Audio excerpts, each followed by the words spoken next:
आप लोग जो अभी गाना गुनगुना रही थी, गीत गुनगुना रही थी, वो सुनाइए। गाओ।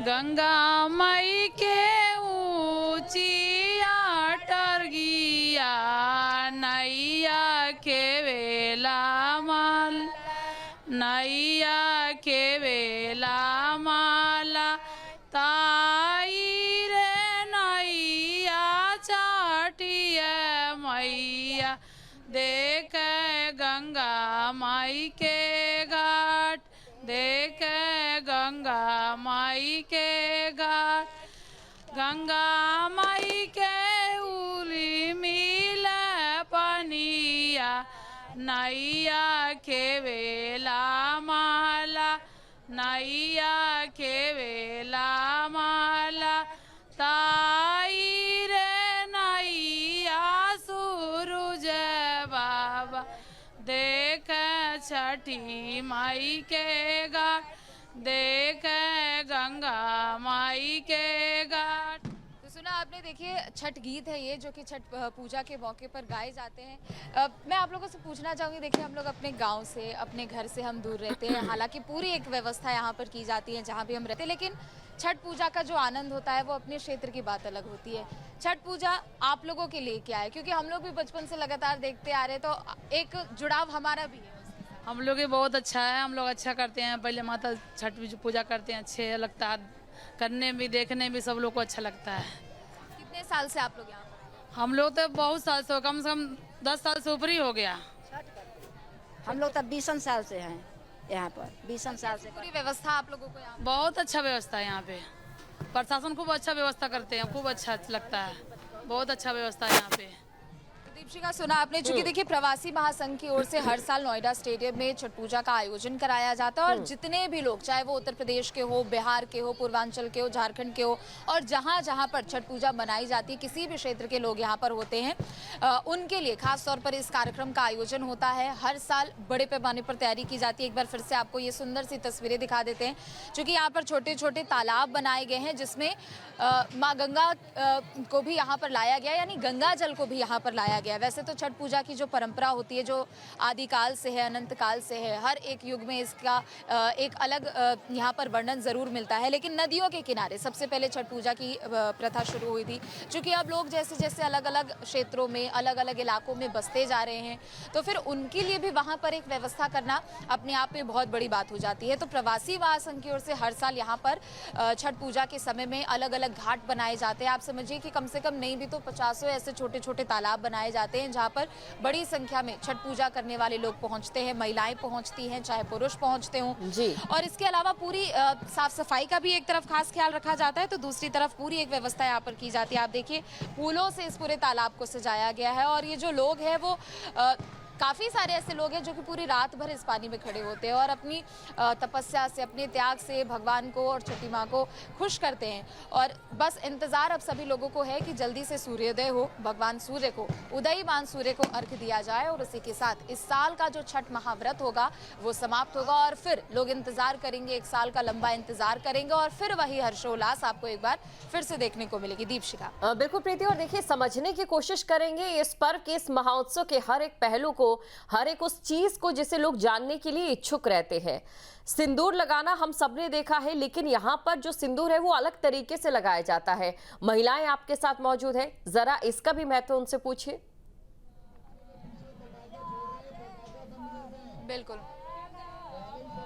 बिल्कुल, चूंकि देखिए छठ पूजा एक ऐसा त्यौहार है जो कि प्रकृति से जुड़ा हुआ है। आप प्रकृति की पूजा करते हैं, वैसे तो हर त्यौहार एक अलग संदेश देता है, सभी का प्रकृति से जुड़ाव होता है, लेकिन आप उस देवता को, उस इष्ट को आप नमन कर रहे होते हैं जिससे आपकी दिनचर्या ही शुरू होती है। सूर्योदय के साथ हमारा दिन शुरू होता है, सूर्यास्त के साथ हमारा दिन समाप्त होता है। और आपने बहुत सही बात कही है कि देखिए वैसे सिंदूर हर सुहागिन महिलाएं लगाती है, लेकिन छठ पूजा में जो परंपरा है सिंदूर लगाने की, वो नाक से लगाने की है। छठ व्रती महिलाएं भी, उनसे ही हम जानते हैं कि आखिर इसका कितना महत्व है। देखिए सिंदूर तो सुहागिन महिलाएं लगाती हैं, लेकिन छठ पूजा में विशेष तौर पर नाक से सिंदूर लगाती हैं महिलाएं। क्या महत्व है इसका? छठ इसमें लगाया जाता है छठ पूजा में, बहुत होता है सिंदूर का, लंबी उम्र, आदमी के लंबी उम्र के लिए लगाया जाता है।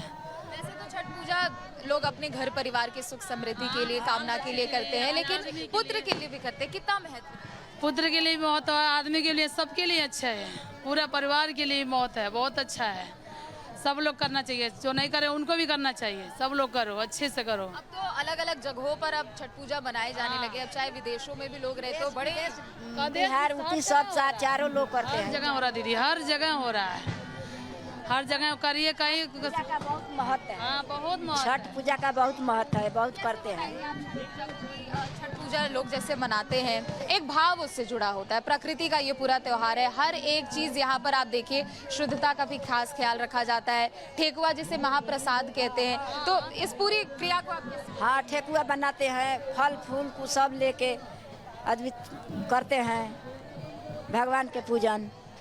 सुना दीपशिखा आपने, चूंकि देखिए नाक से जो सिंदूर लगाने की परंपरा है वो यही है कि उनके पतियों की लंबी उम्र हो, वो दीर्घायु हो, स्वस्थ जीवन जिए।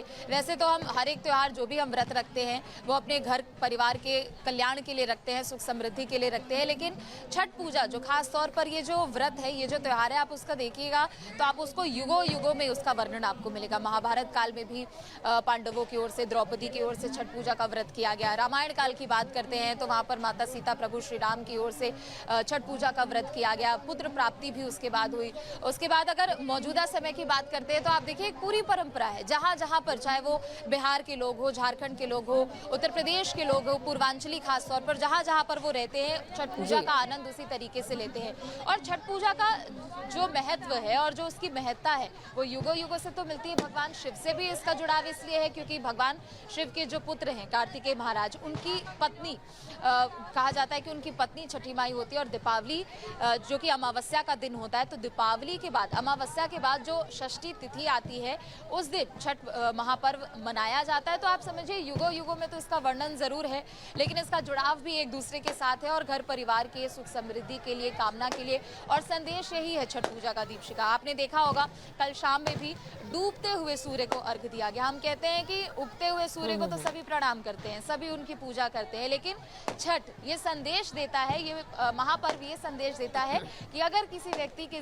जीवन में बुरा समय भी चल रहा हो, परिस्थितियां, तो उगते हुए सूर्य की तरह वो परिस्थितियां भी बदलेगी और दिन की एक नई शुरुआत होगी। तो अस्ताचलगामी यानी सूर्यास्त होते हुए डूबते हुए सूर्य को भी अर्घ दिया जाता है, तो दूसरी तरफ उगते हुए सूर्य की भी पूजा की जाती है, उनकी आराधना की जाती है।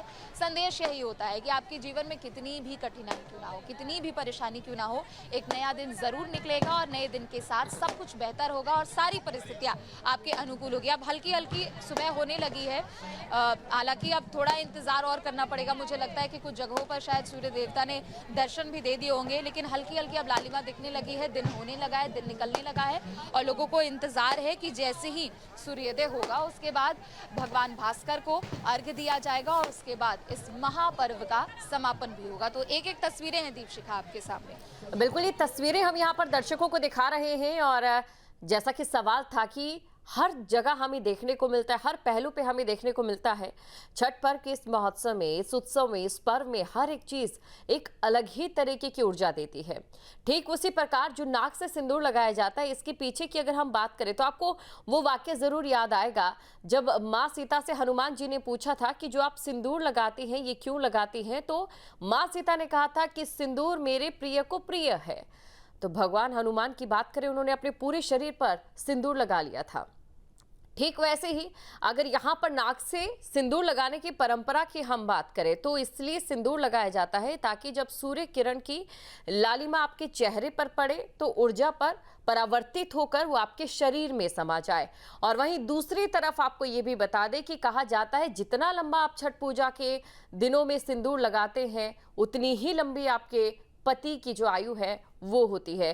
प्रीति हमारे साथ बने हुए हैं। प्रीति, देखिए जब भी छठ पूजा की बात होती है तो प्रसाद का जिक्र भी होता है, क्योंकि इस समय जो पकवान बनते हैं खुद बनाए जाते हैं, चाहे कोई कितना अमीर क्यों ना हो, कितने नौकर चाकर क्यों ना हो, लेकिन छठ पूजा तब तक अधूरी है जब तक अपने हाथों से पकवान ना बने। ऐसे में महिलाएं किस प्रकार से तैयारी करके पहुंची है यहाँ पर?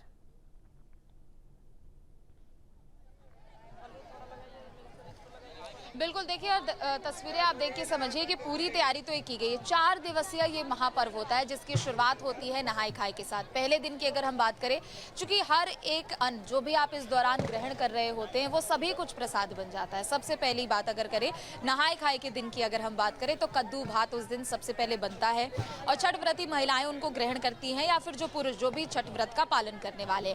दूसरे दिन खरना पे जो महाप्रसाद बनता है उस पे रोटी बनाई जाती है, उसमें खीर बनाई जाती है और सभी लोगों को आमंत्रित किया जाता है कि इस छठ पूजा के हिस्सेदार बने और फिर भगवान का प्रसाद भी ग्रहण करें। फिर आती है तीसरे दिन की बारी, शाम का समय होता है, जितने भी फल हो जो प्रसाद हो भगवान सूर्य को वो अर्पित किए जाते हैं। और आप देखिए प्रकृति का ये पूरा त्योहार है और प्रकृति से ही पूरी सब कुछ एक एक चीज़ बनती है। और ये जो महिलाएं यहाँ पर लेके खड़ी है इनको दरअसल सूप बोलते हैं और इसी सूप में सभी प्रसाद को रखा जाता है, चाहे वो नारियल हो या फिर केले हो, जो भी सीजन में जो भी फल हो, जो भी सभी कुछ भगवान सूर्य को अर्पित किया जाता है और छठी माई को अर्पित किया जाता है। फिर यहाँ पर फूल भी रखे होते हैं और इसके अलावा जो ठेकुआ जिसे महाप्रसाद छठ का कहा जाता है, आप देखिए ये ठेकुआ है जिसे महाप्रसाद कहा जाता है और ये महाप्रसाद तैयार होता है पूरी शुद्धता के साथ, यानी पूरी शुद्धता का ख्याल इस त्योहार में रखा जाता है। जितना प्रकृति से जुड़ा हुआ ये त्योहार है उतना ही स्वच्छता से जुड़ा हुआ ये त्योहार भी है, चाहे वो छठ व्रती महिलाएं हो, पुरुष हो, जो प्रसाद बना रहे हो वो हो या फिर उनके परिवार के लोग हो।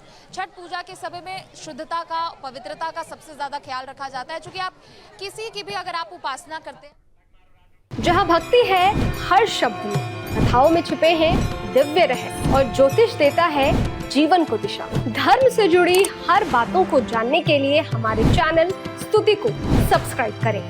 चैनल पर जाने के लिए इस लिंक पर क्लिक करें।